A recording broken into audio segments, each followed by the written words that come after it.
Uplifting Arizona this morning, a Valley Women's nonprofit is making sure that children who lost their homes in these Southern California wildfires are finding at least a little joy. It's so important. So right now they're looking for your help to make it all happen. We know thousands of kids in the LA area have been impacted.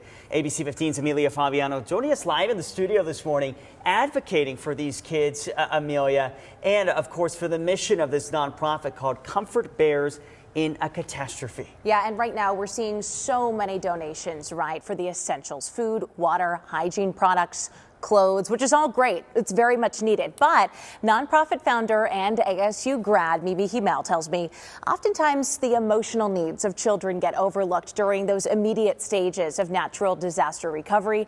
And it's those needs she's focused on meeting with these. Mimi Himel. We have about 800. Has hundreds of stuffed animals in her trunk, ready to head west and find loving little arms. A bunch of these came from Cozy Claw, which is like a claw machine arcade in Gilbert. She founded Comfort Bears in a Catastrophe about 5 years ago. We've sent over 15,000 stuffed animals to different disasters across the country. Like we just sent some to Hurricane Helene and now the California wildfires. And so unfortunately, we've been kind of busy lately. A stuffy and a note to remind kids who have lost just about everything to not lose hope. A lot of organizations and people focus on essential items, but as a child, you don't really understand the severity of the situation. And so those essential items are, of course, essential. But what children really miss is that stuffed animal, that favorite toy. She knows because she's lived it. In 2005, she lost her own home to Hurricane Katrina. I remember just being up. I couldn't sleep at night. I was scared. I just was crying. I wanted that comfort item, and unfortunately I know a lot of children in California are feeling the same way. If a toy seems trivial amidst all this destruction, think again. I spoke to Wendy Kawasaki this week. She's a single mom of 2 boys who just lost their home in the Pacific Palisades. Once we got to a store, the very first item we bought was a stuffed animal for each of my children. And to this day, that is the one thing that they're holding on to more than anything.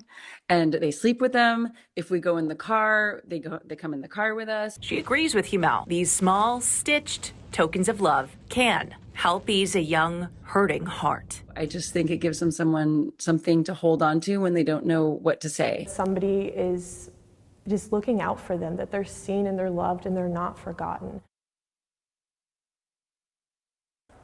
There are so many ways you can help. You can donate virtually through their Amazon wish list and pick out a stuffed animal. You can also bring a stuffed animal to drop boxes they have set up at cold beer and cheeseburger locations across the valley right now.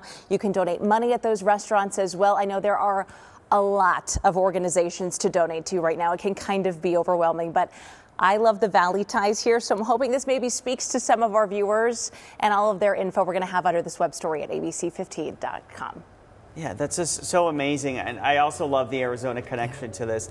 And you bring up such a good point, because for kids, that little gift of a stuffed animal really could provide a lot of peace right now. It might be good to get your own kids involved in this, right? To help them Absolutely. make sense of what's going on. That's been a really tough thing to explain at my house because I have young kids. So thank you. What a wonderful woman, too, doing so much for young people. Yeah, making Arizona proud this morning. Amelia, thank you.